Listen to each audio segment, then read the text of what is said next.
vociferously wanting to come into this discussion, so please go ahead.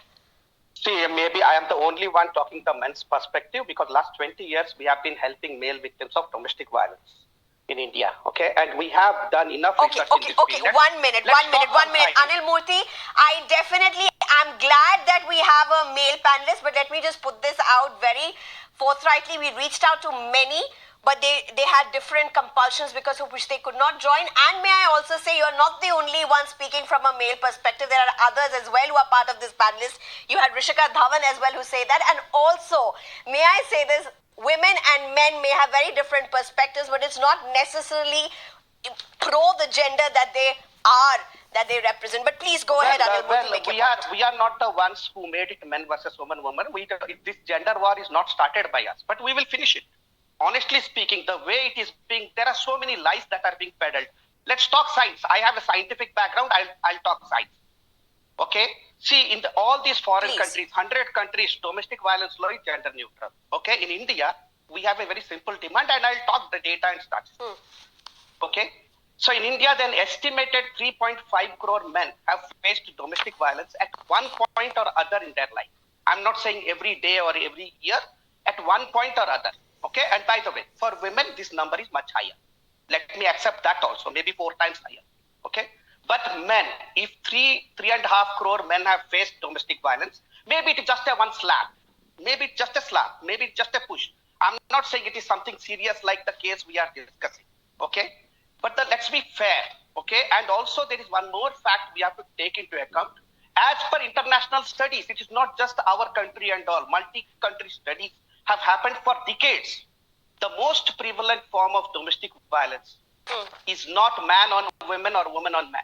The most prevalent form of domestic violence is the bidirectional domestic violence, where both people somehow or other attack each other. One person initiates, the other person retaliates, and this is the most, and this is what is not taken into consideration.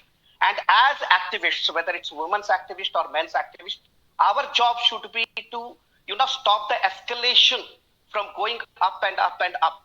Okay, that is what is not being addressed. Because let's say a woman initiates domestic violence. In the end of the day, she may end up with serious injuries. Let's accept that also. So this is not being taken in. This is scientific stuff that I'm talking about, right? And then we have asked the government that please give us something very basic, like men should report or at least collect the data. The National Family Health Survey refuses. Last 15 years, it is refusing to collect the data. Men are not allowed to even report. You can't go to a police station or a human rights commission to report domestic violence. I'm not talking about FIR. See, why we have to involve always police? A man should be able to take his injuries and go to a police station. Why can't there be a civil remedy for men? Just like women have a civil remedy, men should have. Why should it be always police and FIR and all? Yeah. No, this is a very important point. Ellen Rao, please come in. Let's look at the society. Till last couple of years back, a man's own friends will laugh at him. Okay, forget about the court, police and all that. His lawyers will laugh at him, his own friends will laugh at him. It is a joke. If a man says, my wife has hit me or she has slapped me or something, it is being stereotyped in all these Bollywood movies. There's a Dil Chahta Hai movie, Mard Ban, you are getting slapped, Saif Ali Khan character. So it's like a cultural thing also, severely. So that is what everything reflects on the attitudes in the judiciary. Whatever is the society, the judiciary does the same until the man gets murdered. See, here is the problem. If a man is facing domestic violence, the woman is given a signal that it's okay. Domestic violence on man is legal. But if the woman by accident ends up murdering the man, then the murder laws are equal, right? So it is in a way a disservice to women. We should have stopped her at an early stage, right? Isn't it? Yeah. Okay. All right. Anil Murthy, what are you disagreeing with? I will comment this briefly. When men come to us saying, I have faced all these false cases and all, the first thing we do is tell the men not to file a counter case.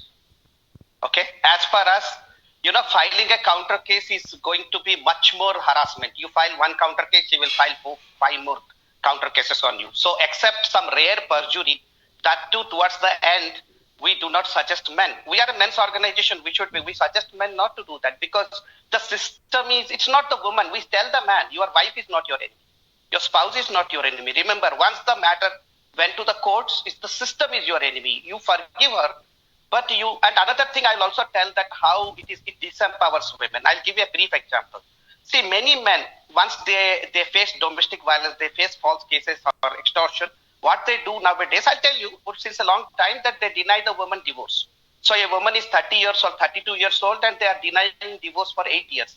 Now the woman will be 40 or 38 years old. Now what does she do with her life? So the point is, this particular thing is very vicious. This has become very vicious over the last 1 decade or more.